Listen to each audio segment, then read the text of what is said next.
my husband's ex told him I cheated with. My stepbrother claiming our baby isn't his. We eventually divorce years later. He returns and wants the baby, but he never expects the bad news. My husband's ex made him believe that I was pregnant with my stepbrother's child, so he asked me for a divorce or an abortion, but after 10 years, he wants to see his child. And I have bad news for him. My husband's ex completely manipulated him into believing that I was cheating on him, but it gets much worse. She convinced him that the person I supposedly cheated with was my stepbrother and that I was pregnant with his child. I would never be unfaithful to him, let alone with my stepbrother. He didn't believe me, so I ended up leaving him, but now he wants to see his child for reference and also for me because I'm not going to use real names here and want to keep track of the fake names. I choose the people involved in this story are as follows: me, 35 years old, Grant, 38, my current husband, Sebastian, my stepbrother, Ezra, my ex-husband, Cassie, in her 30s. I don't know her exact age, Ezra's ex-wife. Before we met, I'll try to keep this as clear as possible, but this is a mix of seeking advice with anxiety and venting anger that I don't want to take out on anyone else. So even if you're just here to read about the horrible lives of strangers and aren't going to leave any advice, feel free to read. I hope I can do justice to summarizing one of the worst times of my life before I get too sidetracked with background information. Here's a summary of the current situation. I just found out that my ex-husband has been asking about me after almost a decade of silence because he wants to see me and my child. It might not seem like a big deal when written in one sentence, but I hope as you continue reading, you'll understand why this news has caused such an emotional upheaval. When I was 24 years old, my best friend and I moved across the country to a new city and a new state to start our adult lives. 6 months later, she was offered her dream job in our hometown, and of course I encouraged her to take it. Unfortunately, that meant I was left alone in a new city and a new state. 2 weeks after she left, I met Ezra. I was alone without friends and stressed for my new job. He had just broken up with his high school girlfriend, and all of that combined to form a very intense relationship. A few weeks after meeting, he was practically living in my apartment, and I was convinced he was the love of my life. He was in his last semester of college after changing major several times and was ready to start working at his father's engineering company half an hour away from the city. Maybe I was starting to see a future in that city. Now, looking back, the cracks were evident from the beginning. Hindsight is much clearer than foresight. When his graduation arrived and his ex-girlfriend showed up with his mother, I simply smiled, introduced myself, and tried to make a good impression on his family. Cassie was practically a family friend, which was expected considering how long they had been together before the breakup, but she was basically the classic girl next door. Their mothers were best friends, so they grew up together, and I was told that the day they started dating was the best day of Ezra's mother's life. Still, I was young, naive, and in love, so I put up with it. I sat next to her and did everything I could to get along with his mother. She never fully accepted me, but I never stopped trying. Cassie became a constant presence in my life from that moment on. Ezra told me it was hard for him to cut contact with her because their families were so close, so I tried to understand. It didn't matter that she clung to his arm at every event or called him by every affectionate nickname in the book. We'd come home to our apartment because it quickly became our shared home, and he'd tell me he loved me, and I believed him. He simply didn't want to hurt his family by cutting Cassie out. I mean, how could I complain when I love my own family with all my heart? I would do anything for them, so I could understand that he wanted to protect his mother's feelings. 8 months into our relationship, he proposed to me. I now know he did it the same day he found out that Cassie had a new boyfriend. At the time, though, I was blinded by love and happily accepted. Even though there was no ring, I thought he wanted to propose so much that he couldn't wait to get one. A year later, I was walking down the aisle happy to marry him back. Then I thought my wedding to Ezra would be the best day of my life. I hadn't seen my family in months, and suddenly they were all in the same room, celebrating my husband and me. I was so excited to catch up with them and introduce them. Until that point, the only family member of mine Ezra had met was my stepbrother, who had visited me a few months earlier. I didn't even care that Cassie showed up in a white dress or danced almost as much with him as I did. Afterward, I excused it, thinking that Ezra was just celebrating this special day with his lifelong friend. After all, I had danced with my best friend and my stepbrother, the two people closest to me. Besides Ezra, that's what I did. Throughout my entire marriage to him, I ignored the warning signs and justified his actions, especially when it came to Cassie, but that should have been a huge red flag. For 2 years, I made excuses every time Ezra prioritized his ex-girlfriend, whom he privately called obsessive and crazy, among other insults. When no one else could hear, I ignored. Every time his mother compared me to Cassie, I turned the other cheek. Every time Cassie made a snide remark, disguised as a joke or helpful advice, at the end of the day, Ezra was all I had. Right? All the friendships I had made in that city were related to him or us as a couple, and every family connection I had was through him. My family lived in another state hours away, and Ezra was never willing to make that trip. He was all I had. Then I got pregnant. To clarify, there was no abuse or anything like that, in a way that would have been easier to explain to my family and friends. What finally made me open my eyes and realize how much Cassie influenced his life was the fact that he truly believed I was pregnant with my stepbrother's child. Take a moment to process how absurd that is. Ezra genuinely thought the baby I was carrying wasn't his, but that I had cheated on him with Sebastian, my stepbrother, since I lived in another city far from home, and our relationship before marriage hadn't been that long. Sebastian and Ezra had only met once before the wedding, when Sebastian visited me early in a relationship. The second time they met was at our wedding.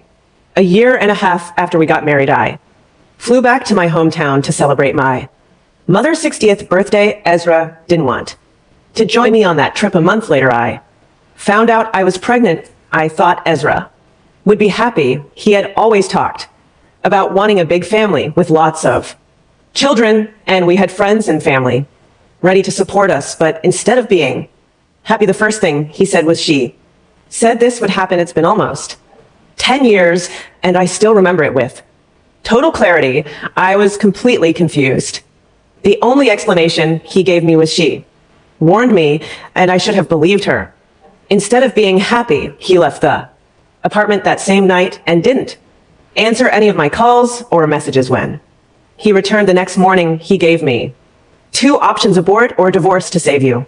The details, when I finally managed to get him to explain what was happening, it turned out that Cassie had been filling his head with lies. Apparently, during our wedding, she convinced him that Sebastian and I were behaving inappropriately for step-siblings, that we were too close to affectionate, according to her. The way we hugged, how we posed in family photos, and how we spent time together at the reception were too intimate, almost romantic. She even told him that I had likely moved to our city because I was heartbroken after Sebastian got a girlfriend after our wedding. Cassie spent months filling Ezra's head with lies about Sebastian and me. All she had were small fragments of our relationship that she saw on social media, since Sebastian lived in another state. But that didn't stop her. Then, when I traveled alone to see him and came back pregnant, that was all she needed to convince Ezra I was cheating. Naturally, I denied everything. None of the accusations Ezra believed because of Cassie were true. Sebastian was practically like a twin brother to me. The accusation was not only absurd, but deeply offensive.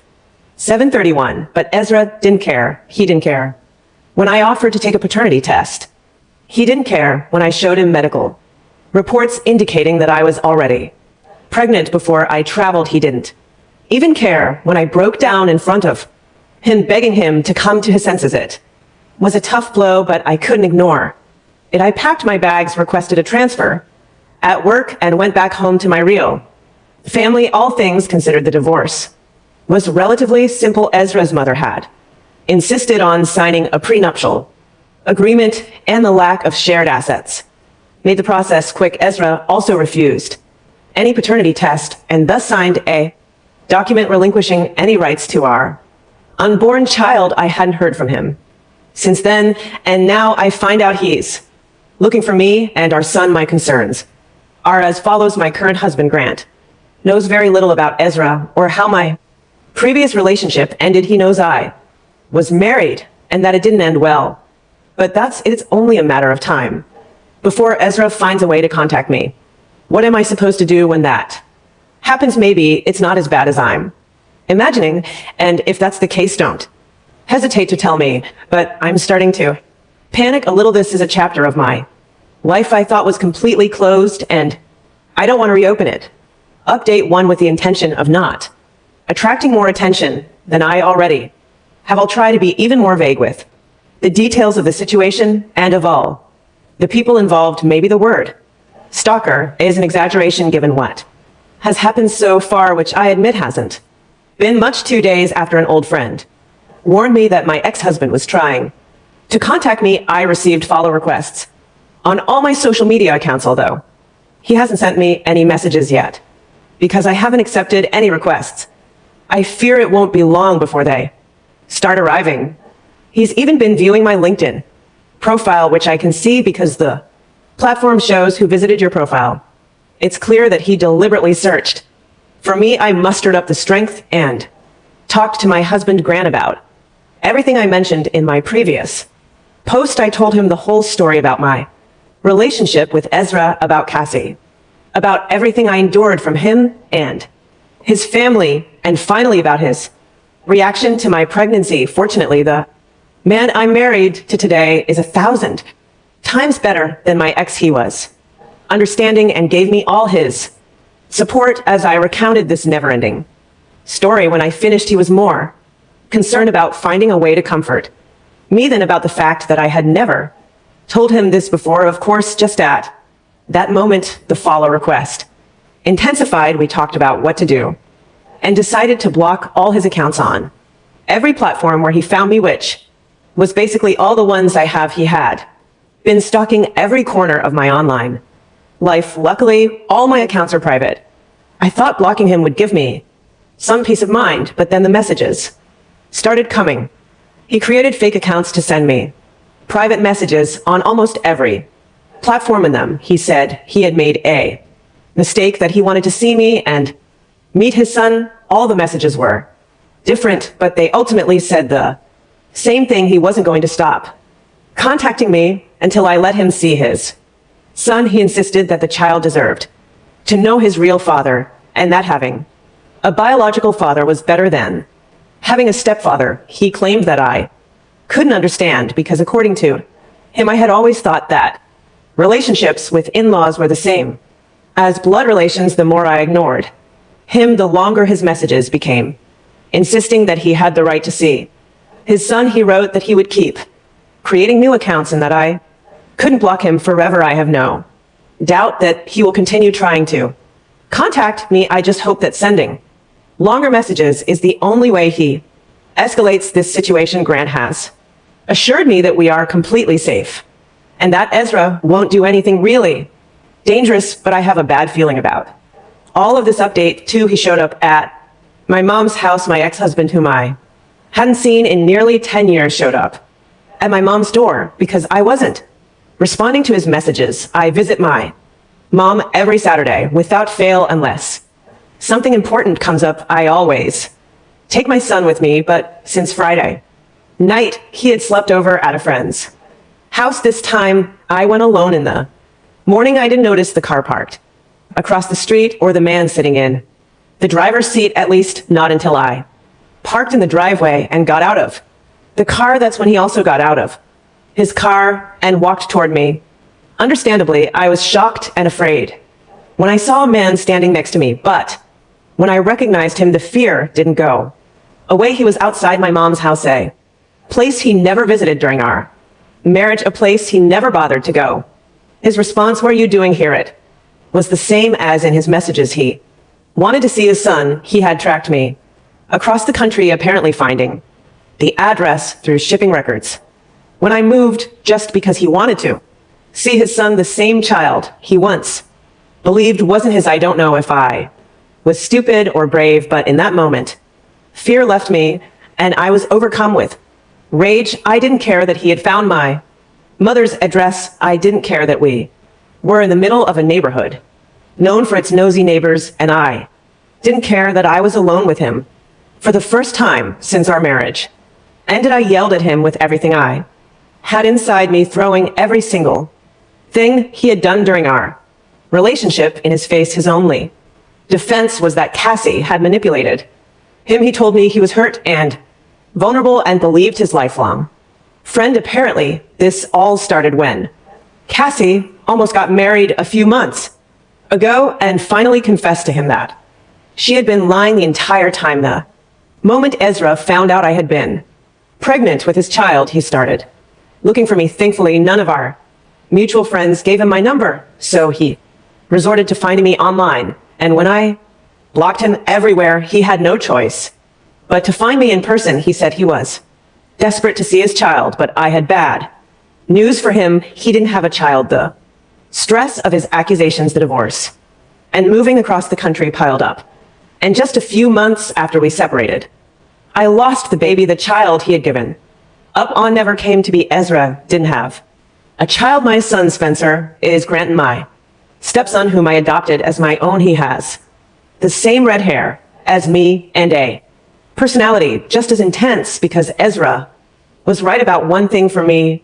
Relationships with in-laws are just as valuable as blood relations. I have a child, but Ezra doesn't. By that point, I'd been yelling so loudly and for so long that my mother and stepfather came out of the house along with several curious neighbors. I don't know if it was the audience or the shock, but when my stepfather told Ezra it was best for him to leave, he left without arguing. Maybe I should have told him all of this from the beginning instead of blocking him and ignoring his messages. But how could I have known he would show up here? I just hope that now that he knows the truth, he'll return to his life far away from me and my family. Update 3.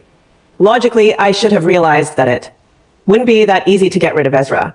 Not after he followed me across the country, desperate to see a child who doesn't exist. To be honest, when I called him a stalker in the earlier updates, part of me was joking, trying to feel better about his sudden reappearance in my life. Yes, he had followed my every move on social media where I had an account, but there's a big difference between being a passive observer and becoming an active stalker. Apparently, Ezra was more than willing to make that leap. I don't know why I thought he'd believe me when I told him Spencer wasn't his son. To be clear, he isn't.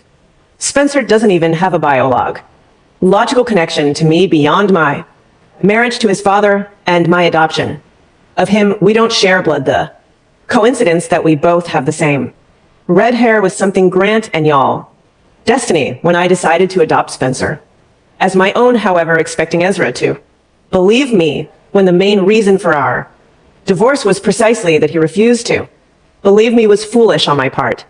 Honestly, I don't know exactly what I expected from him. Maybe I thought he would simply accept what I told him and disappear forever, that I'd never have to see him again. After that day at my mother's house, I started noticing his car everywhere. At first, I thought it was parked near my street, but it was only for a moment, so I assumed I was being paranoid. The second time I thought I saw his car, I mentioned it to Grant. From then on, we both started being more vigilant, and sure enough, his car kept appearing. Every time we noticed it, he would speed off before we could do anything. 2 weeks of that was enough for us to go to the police. We had taken some photos of his car in different places, mostly near my mother's house and ours. I thought surely the police would take seriously the fact that we were being watched and followed by my ex-husband, who was convinced that my child was his. Surely they would take some action. Apparently not, although what we presented might seem suspicious. The police told us they couldn't arrest someone just for being near us. We had no proof that he intended to harm us, and he hadn't done anything directly against us. So we're on our own in all of this. Update for I'm happy to report that my ex-husband will no longer be a problem for me or my family. After doing everything we could to convince the police to take preventive action without success, we finally managed to present the necessary evidence for him to be arrested. As I mentioned in my previous update, Ezra had been lingering around Spencer's school.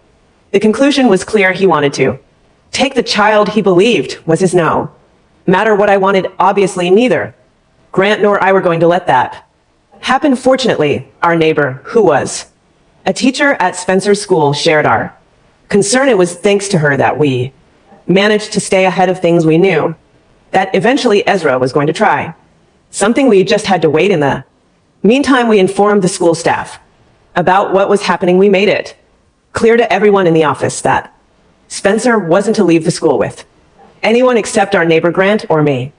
16:53, and a few days later, it happened. In the middle of the day, Ezra walked into the school office saying he was there to pick up Spencer on my behalf because there had been an emergency with his grandmother. He even mentioned my mother's name, probably thinking that would make him more believable. When the staff told him they would have to call me before releasing Spencer to him, he insisted that I was busy with the emergency and couldn't be disturbed. When he couldn't convince them, he pretended he would call me himself and left the building with that excuse. Of course, he never called. Instead, he sat in his car outside the school waiting. However, the school called me immediately to inform me of everything that had happened, just as we had planned. They also recorded the entire interaction on video. At the end of the school day, they released the students as usual, but they kept Spencer in his classroom with my neighbor. It was then that the police with the video in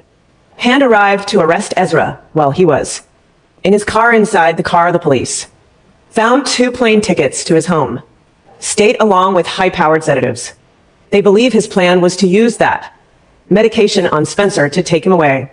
Ezra was arrested and will remain in custody until his trial, where he will face charges of conspiracy to commit kidnapping, endangering a minor, and any other charges they may add. Finally, our nightmare is over. Update 5. It's been months since my last update. Ezra is in prison. I'm not going to detail all the exact charges against him because I don't want anyone to be able to discover his real name and track me through this. But I can say he will be in prison for several years, although I would prefer he stayed there forever. The charges include the ones I mentioned in the previous post, along with a few additional ones. Somehow he got away with some charges, which makes no sense to me, but as long as he's behind bars, I don't care. He tried to justify the sedatives by saying they were his, which was true because he had a prescription. He had been taking them after he found out the truth. Still, the plane tickets and the whole plan were so disturbing that he might have thought of using them. In addition to that, we now have restraining orders against him for Grant, Spencer, and me. He will never be able to approach Spencer's school without being arrested. During the trial, an official paternity test was conducted that proved once and for all that Spencer is grandson. My medical records were also presented with my consent, confirming that I had a miscarriage a few months after my separation from Ezra all those years ago. Ezra did all of this to end up in prison for absolutely nothing. And do you know, with the cherry on top is Cassie. She showed up at the trial and made a huge scene, pretending to be devastated because Ezra was going to jail shortly after her husband publicly left her.